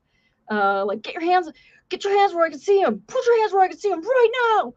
And then you would like pull your gun out and put it in their face, and then they would comply, or sometimes they wouldn't comply. And anyway, we were shooting each other with these like paintballs, and they would break the skin. 9mm, they call them simunitions, but these 9mm paintballs, and they fucking hurt. And so it wasn't even just about the exercise, like there was a real consequence if you fucked up. So I love this picture of Etsy and I. We're going to kick ass. Look how serious I look. And that was a good time. But then, let's see, I think I might be done with the academy. Nope, I think she's patting him down for weapons. Okay, so at this point, she's got an orange gun. So these would be like our fake guns that we got to carry around. And so this maybe wasn't a simunition day, but I can tell you, we did simunitions and they fucking hurt. You did not want to get hit. I think we got to wear gloves that day, as a matter of fact, if I remember correctly. And here's Officer Lavinson talking something about controlling your suspect, probably. And let's see who this is. Oh, now I'm driving. Oh, I almost remembered his name. He was our tactics instructor. And I just remember he would, like, when you know where the suspect is, you would, like, point at him with your 4 hands, like, there. And, like, we learned that from him. And he was always talking with his hands. We're just like, oh, suspects everywhere. Okay, I think that was maybe it for the academy, but I don't know. I think there's a few stragglers. Oh, this is another CPR day. Sirens again. Do we want to know what that's about, kids?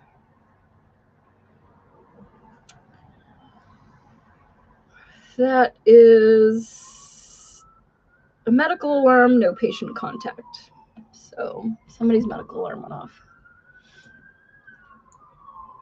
Okay, let's see if there's anything else. Oh, Cathcart. All right, this is Cathcart. Again, he's that guy who lived in his car for the academy. Probably doesn't want me telling people that.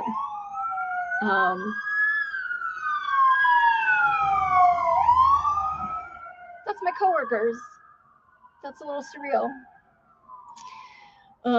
But obviously we're doing some kind of tactics, getting out of the car, doing stuff. And now we're inside on the range. So I don't know what we're doing here, but there's Utsi and I. And I was looking at this one, but obviously she pulled a gun off of him. That's why I have 2 guns. She doesn't hand me her gun. You're using a special effects board, aren't you? Haven't we already determined that I can't even upload a photo? And you think that I'm like, you think that I'm faking 911 calls? That's good. I like that you have that kind of trust in me. And all right, so there's a bunch of these I need to dump. But that might be it. Blah, blah, blah. Let me look. I have this picture. Now, I don't know why I'm posing like a model here, but I think we were making fun of when one person in the academy has a cold head, everybody has to put that fucking hat on.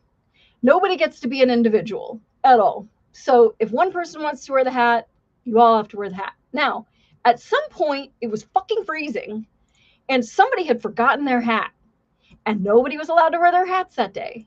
So I went to the fucking, the student store and bought another fucking hat because I wasn't about to be freezing again because some kitten lost his mittens. So I had a lot of extra things, which meant I carried a lot of extra shit in my bag, and who cares? We got through it. Here's me and Hout.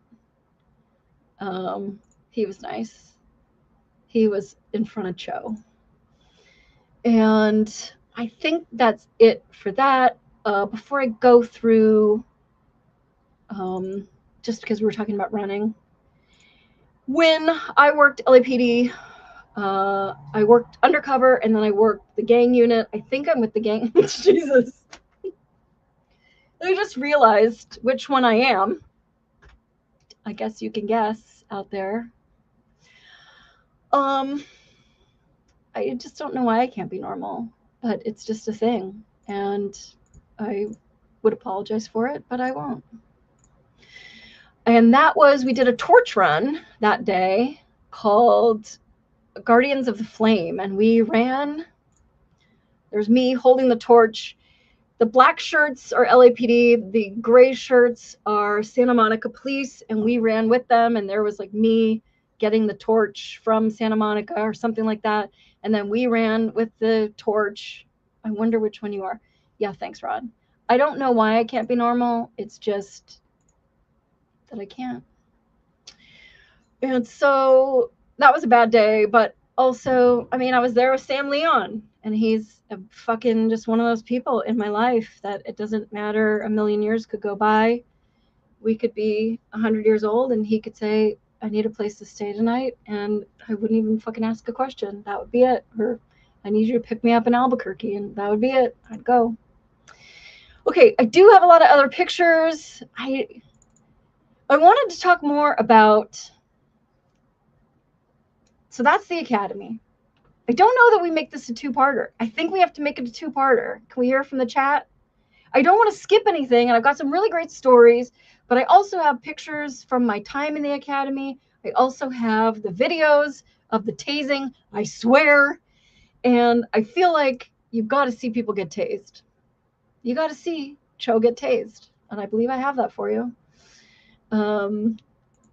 Now someone hands you a torch and you hit it with 600 pounds of water pressure. Yes, make it a two-parter. Okay, all right. I feel like we have to make it a two-parter. So we'll just talk a little bit about, eventually I became a firefighter. I had a call on Saturday. I do want to talk about that today because that really kind of prompted this whole show today. I need the taser videos. I knew you would. And now, because I didn't even label those stupid things, now I have 400 little tiny things that I have to go through again from scratch, which I'm not happy about. I'll do it for you. I fucked up that whole Hollywood video where I wasn't showing you anything good from the sound perspective. We'll have to go back to that. I actually did find a copy of that movie in full. What's that? I don't know. Who cares? But I did want to talk to you about what happened on Saturday quickly. We'll get back into it, I guess, next week because it sort of changed things. So I'll tell part of the story. But we had boat training last week and learning how to drive our boat. Now that I'm a firefighter, I do fire and rescue. And we were learning how to drive the rescue boat, pull people into the boat, throw rescue rope, which I'm terrible at. Sports was never my thing, people. You showed us Jessica's titties. I did show you Jessica's titties, but you didn't hear the audio to Jessica's titties, and they could have made a sound that you're unaware of. So we'll have to revisit that another time, or whatever her name was. Listen, you remembered her name, and you remembered her titties. So that's all I'm saying. But at any rate, one of my coworkers on Saturday broke her leg. And it was a whole thing. Big Hair Tsunami gifted the EMP Blessed Independence Day to Molly, to her shitposter friends, and distinguished Murica lurkers. Molly at cop school. Big Hair Tsunami, I fucking love you. Freeze, scumbags! Felony prone position, no! Don't look back at me! Do the worm, and you're free to go. If I had a superpower, it might be doing the worm. Because, really, I will tell you, Big Hair Tsunami, we don't call it the worm. But we do call something called the electric knee, and I was very good at it. I'll write it down, and we'll talk about it next week. Because I love the electric knee. I do have some stories here, and I will tell you about the electric knee, because that was a good time. I have a good electric knee story. Do I tell it now? I could tell it now. I don't have that video. We'll have it next time. I was with one of my partners, Melissa Sines. We were working West LA. There was a radio, she was driving. There was a radio call that came out of a car chase, and it didn't start in our division, and it was going away from our division. And I just said, start heading that way. I love a good car chase. And there's nothing more that I love than to put hands on bad guys and take them to jail. And so we started driving that direction. The car chase, swear to you, goes to downtown LA. I'm working West LA division. If you guys know LA, that's far, especially with traffic. But they take a big loop through LA and they start coming towards West LA. We're going down. They're coming up. We're going down. They're coming up. And I'm like, yeah, we're going to be in the police chase. This is going to be so great. Woo, whatever. And so we're in Pacific Division, which might not be West LA Division, but it's close enough to not get in trouble. And the next thing I know is that they are like southbound Watseka, or I don't even remember if Watseka was in north, south, east, or west. But they're coming up Watseka, and we're going down Watseka, and I'm like, holy shit. And the driver jumped out and bailed, and they have him at gunpoint, and I'm like, we're fucking in it. And so we're there with the first person. And so as police chases go, if you were the front car, and I've been in other police chases, we'll get into, I'll tell you about Calcan. I'll remember that. You won't, but I'll remember that. That was an ugly one. We'll talk about it next week. So the first person is the one that gives the commands. And so in a car, like if we get out of the car, she has contact and I have cover, which means I do the radio. I am on the computer. I'm running plates. I'm broadcasting where we are. I do all of that stuff. And as we get out of the car, she's the one that puts hands on the suspect, and I'm the one that puts out where we're at, if we need an additional unit, do we need an airship supervisor, whatever we need. And when we go to put hands on, if she's putting hands on, then I'm covering her with a gun, because especially it's a felony stop if you are in a car chase. And you do go into car chases for various reasons. Could be a stolen car, could be like somebody wanted for murder, could have been a drive-by that just occurred. We have no idea. And I don't remember in this instance what the crime was, but you are authorized for a felony stop, which means that guy's going to get an electric knee. And the adrenaline from all the officers that were involved in this car chase. And finally, the guy gives up and he's laying out on the street, and they give commands: stop, turn around, put your hands up, come down to your knees, come down to your stomach, put your hands out, turn your face to the left, don't move. And there's other commands too, but that's basically it. And we do it in Spanish too. Alto policía, manos arriba, all that shit. No se mueva. And then you come in. Now, one person is going to be holding a gun on him, or like in this case, everybody was holding a gun on him and nobody wanted to holster up. They were like so full of adrenaline that nobody wanted to holster up and be the one to like go and put handcuffs on him. And I'm just like, do you want me to? I will.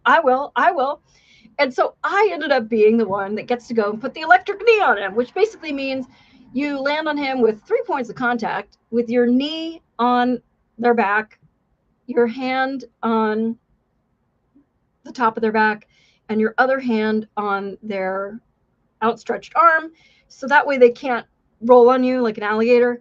And then your other leg is splayed all the way out so that you have a lot of weight bearing down on them so that they can't roll. And then from that position, then you go into a handcuffing position, and then you grab their other hand and put it, you handcuff them in the small of the back, roll them over, sit them up, stand them up. And then they get patted down, they get thrown in the car. And so of all those people, of everybody there, of that whole chase that went to downtown LA, and my partner Melissa Sines saying like, why are we even going down? Just keep fucking going. Just keep going. They'll come this way. We get in the car after, I handcuff him, we hand him off. And she was like, I fucking can't believe you. I cannot believe that we fucking did it. We got him. And just that everybody was so like heightened at that point that they didn't want, it's fireworks, but maybe somebody's getting their ass capped out there.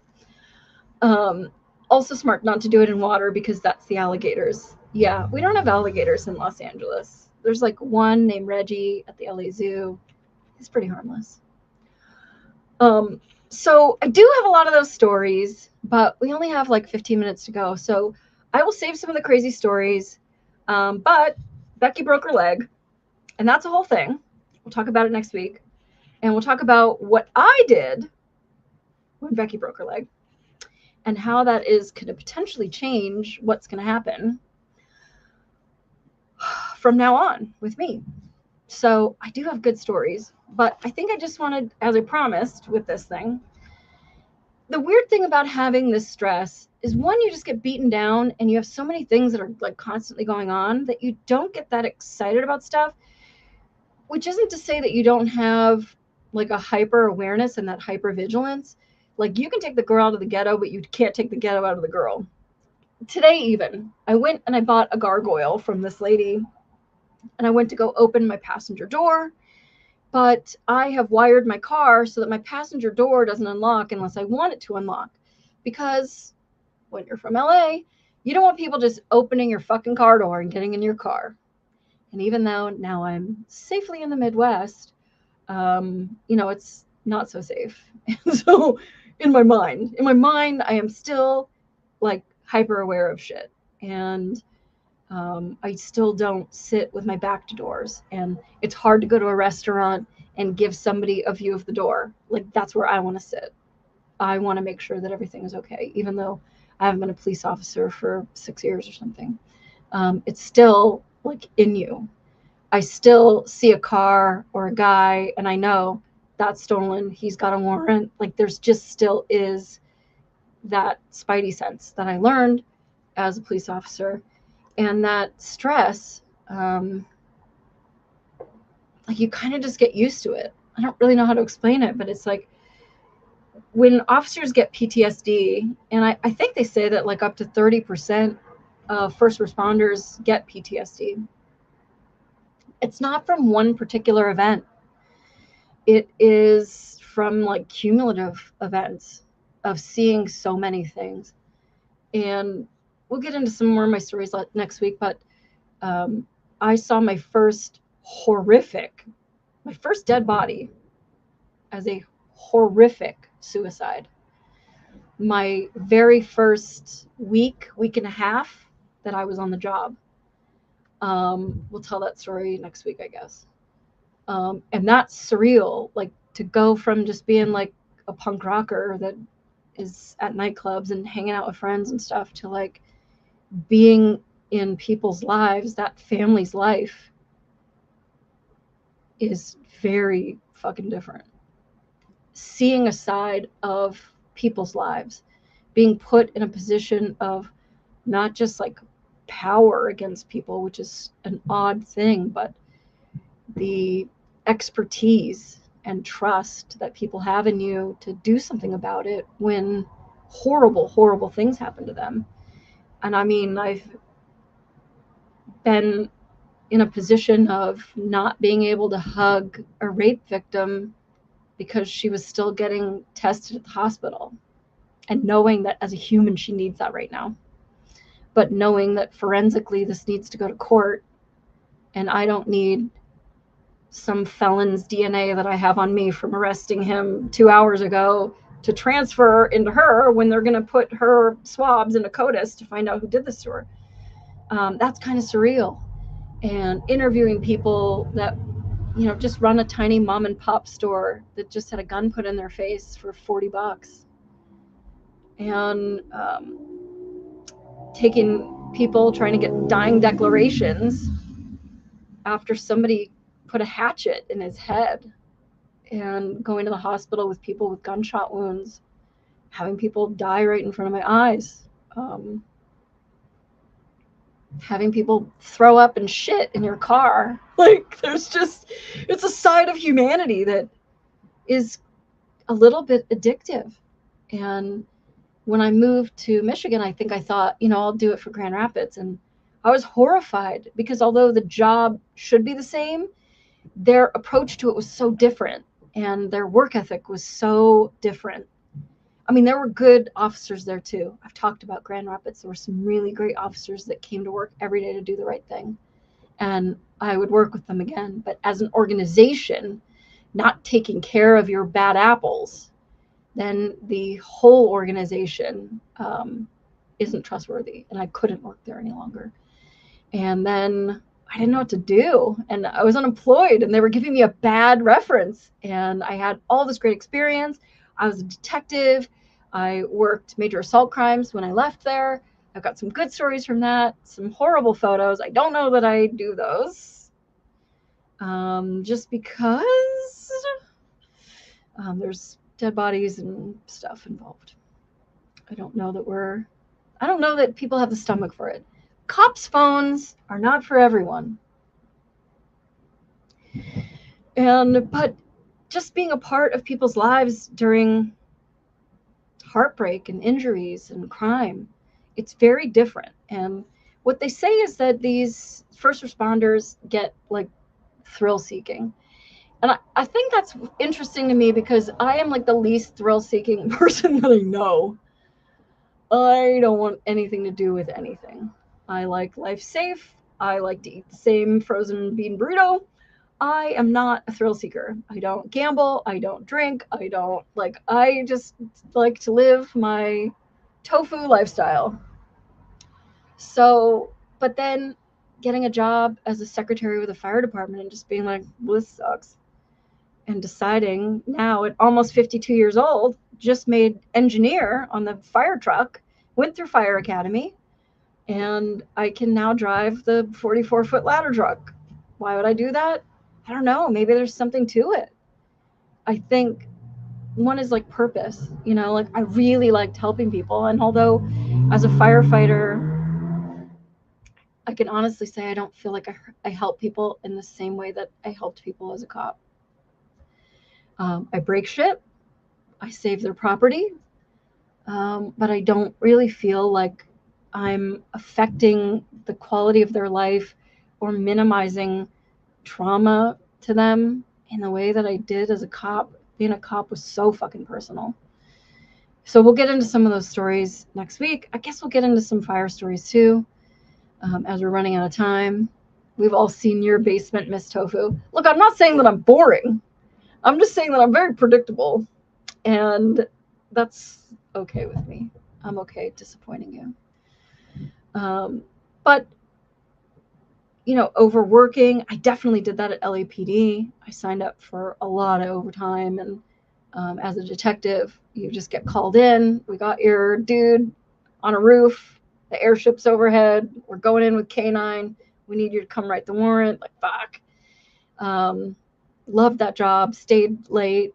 Like, I have daily regrets of leaving LAPD. And it's hard sometimes, especially going through these pictures. And knowing that, like, some of these guys have, like, grown up and moved on. I see that you've added this picture. I don't think I added that picture. But that's my best friend, Randy Agard, with the sunglasses on. He's working with his partner, Rigoberto Lopez from Hollywood Division. Look at Randy looking all young and all clean shaven. What a cutie. Maybe we bring, I don't know, Ben, I think you uploaded that one. So maybe you're saying bring Randy on next week. I don't know. But it does take a toll. It makes it really difficult to relax. It makes it difficult to go on vacation because you're never really like relaxed. You're always like, even like camping. Like today, this campsite, this kid got hit by a tree. And like, if you're at that campsite, like shit has happened to me. So much shit has happened to me off duty than on duty. And it strains relationships and it does have a toll. And I do want to talk about that because I think like all the stories are awesome and stuff, but I think it changes you as a person. It makes you callous to certain things. It makes you hypersensitive to other things. And it sort of strains relationships because people don't get you in the same way. And I think that's why a lot of cops hang out with cops and firefighters hang out with firefighters, and who knows? But you don't just leave work. You're at work in survival mode, and then you get out and you're like, okay, now I don't even have to lock my doors or worry about anything. Life is good. Like, it doesn't. It changes you. They say that the adrenaline can be physically addictive. I guess that's possible. I mean, there's people who really love to run. I get a runner's low, not a runner's high. And I don't think, for me, that the adrenaline was addictive. I think the purpose was addictive. And I don't think I would just be able to like fold t-shirts at the Gap and look at my life any better. But what I could say is like going through these pictures and just seeing like basically my life change from being a punk rock piece of shit. If I got a picture of that, let's see. And going from being being this girl to this girl. Although I don't think the core of me has changed, like a lot of me changed. A lot of me like grew up, and it's interesting. It's very interesting. I thank you guys for letting me just like slowly go through these pictures. I promise more satisfaction next week. Let's see if I've got another image from my days on patrol. I had a great time on patrol. I had a great time. This was me. We had a bank robbery. And so, of course, we jump out. We got guns. We're doing all the shit. And then the bank robbery turns out somebody fucking accidentally pressed the button. It was no big deal. And so then somebody took a picture of me. And as you do, and gave it to me. I also have a picture somebody posted to me from Instagram where I am. There's a picture of me as a prostitute. You're gonna have to wait for that. Ooh, dead bodies. Who knew? I got pictures of like all the guns that I brought. I have. Was this Tolliver's car? This might have been my classmate's car after they totaled it. That was a whole night. I should probably talk about that. So it doesn't go without chaos. This is a picture of my partner Prack and I. I don't know if I was driving that night, but I typically didn't drive. That's the whole thing. We'll get into that. Me and the Almanator, this guy, he would give a ticket to himself. He was fucking crazy. Those were long days. He really liked to hook 'em and book 'em. And so I got some good pictures from back in the patrol days, friends that I made, things that I did. I love that job. I am going to talk about this next week because I want to talk about that guy. I worked Vice with him, and he was a fucking fun guy. But Richard Simmons, fucking love Richard Simmons. I took his jazzercise class, whatever you want to call it. Big Hair Tsunami, 1 month subscriptions. Dude, thank you. Hi, Wild Irish Rose. And I don't even know what an EMP is. I'm going to have to learn, but you're awesome. Before we end, let me release pills, whatever they are. Give me a second. I might be freezing right now, but that's because I'm over on pilled. And I've got some pills to release. Release scratch-offs. I think that's what I do. Is that what I do? Wild Irish Rose. Release scratch-offs.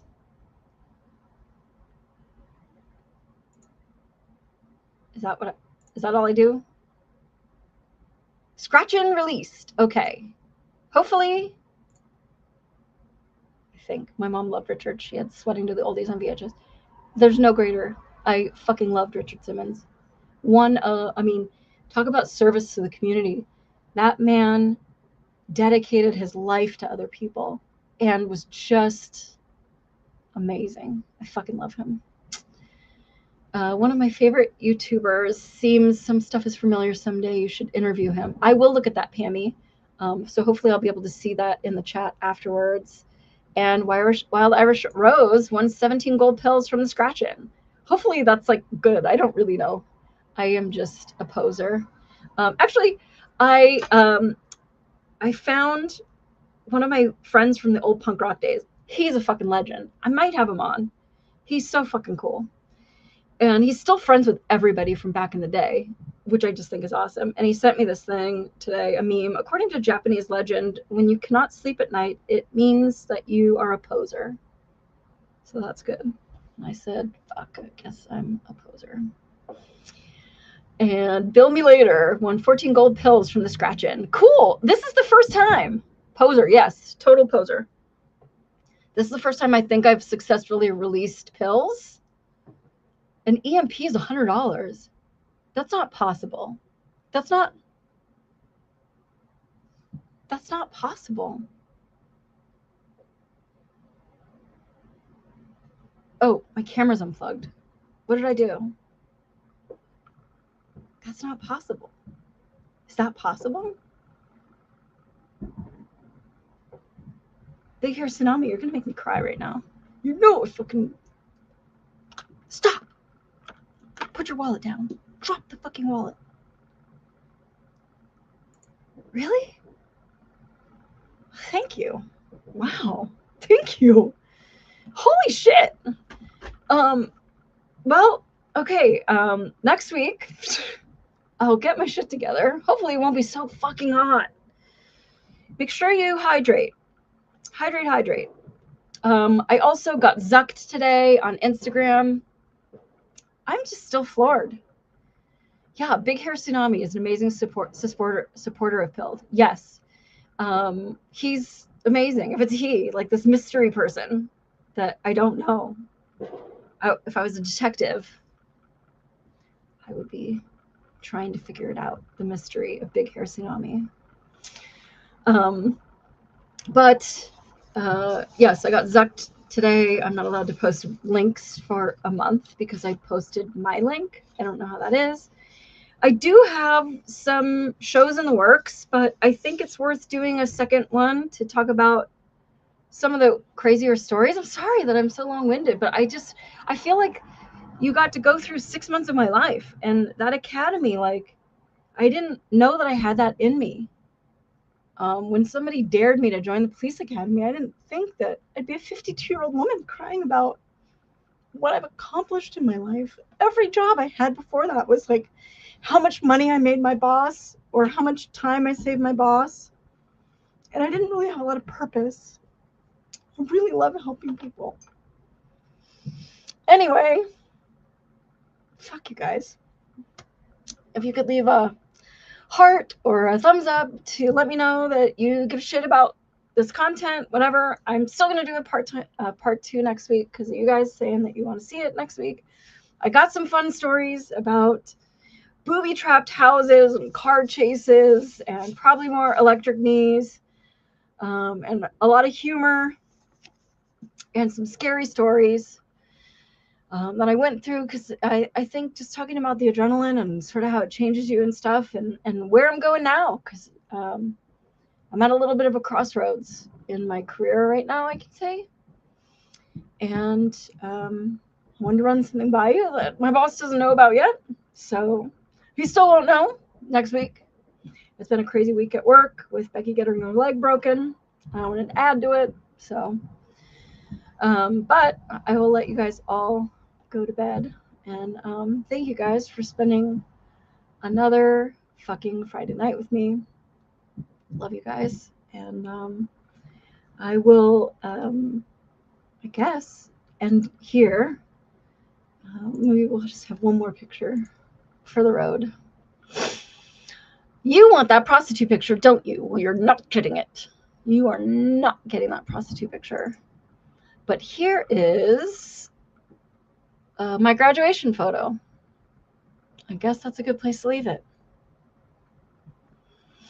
So, come a long way. Anyway, when am I going to stop getting like PMS period crying? Could I just have menopause, please? Could I sign up for that, please? I would like that. Thank you. Anyway, I will see you guys next Friday, I guess, for part 2.